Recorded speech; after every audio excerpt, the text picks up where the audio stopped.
Hola, escritores, lectores, curiosos. Vamos dentro del laberinto.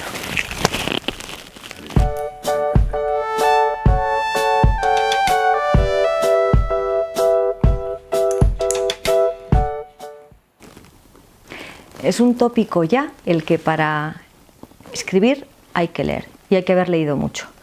Pero para mi sorpresa me sigo encontrando con gente que me pregunta si eso hace falta y también por qué hace falta.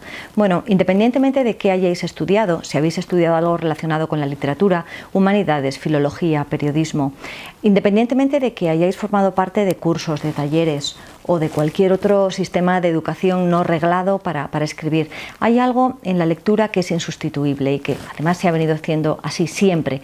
Los libros que te han marcado te enseñan estructura, psicología del personaje, te enseñan muchas veces cómo conectar con un lector determinado, porque también han conectado contigo.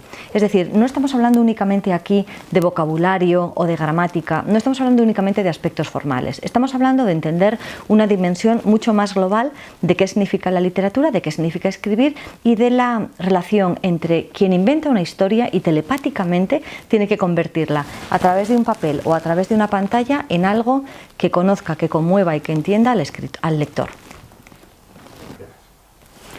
¿Cómo crearte un buen fondo de biblioteca? Hay mil trucos, desde seguir los estudios convencionales, los de historia de la literatura que todos en bachillerato, en EGB o en secundaria o después con la LOCSE hemos seguido. Yo recomiendo que empecéis de más reciente a más antiguo, salvo que realmente tengáis mucho interés porque escribáis novela o relato histórico en avanzar en el siglo XVI o en el siglo XVII. Las dificultades de lenguaje y de comprensión incluso de la sociedad son mayores. Si comenzáis con el siglo XX, donde hay mucho, el XIX, donde hay muchísimo, y hacia atrás quizás os sea más sencillo.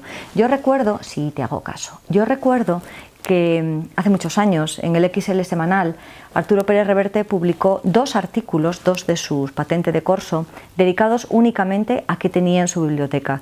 Y ahí estaban desde Quevedo a las obras completas de Galdós, estaba Hemingway, por supuesto, estaba Conrad, había mucho libro de aventura, por supuesto, en esos momentos él estaba también con la saga de A la Triste, y los recorté, creo que los podéis encontrar en digital porque hace poco volvió a recuperarlos, ¿no? Pero yo los tenía recortados del XL.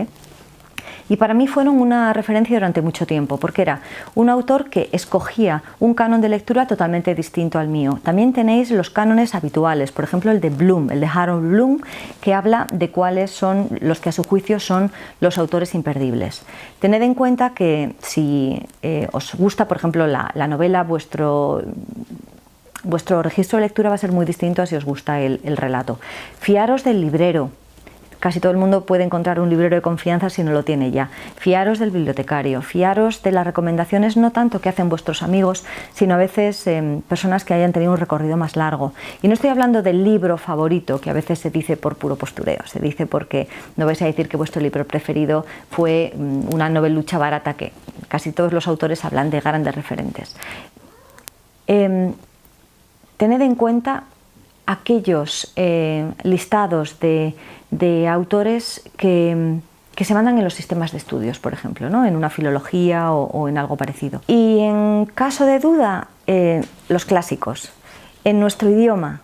Si os manejáis en otros idiomas, atreveros con ellos. Si no os manejáis bien en otros idiomas, las traducciones. En estos momentos estamos demostrando mucho interés por literaturas que no han sido las convencionales, las que hemos estudiado en los planes de estudios, las orientales, incluso las africanas, que tienen quizás una menor tradición escrita, pero que son muy interesantes.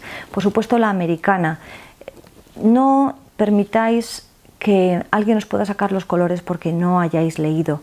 Una parte tan importante o incluso más para el escritor aficionado, para el escritor novato que quiere dar el salto a convertirse en profesional, tiene que ver con un bagaje. El escritor no es únicamente alguien que tiene un éxito puntual, no es alguien que es capaz de salir de una entrevista con cierta gracia.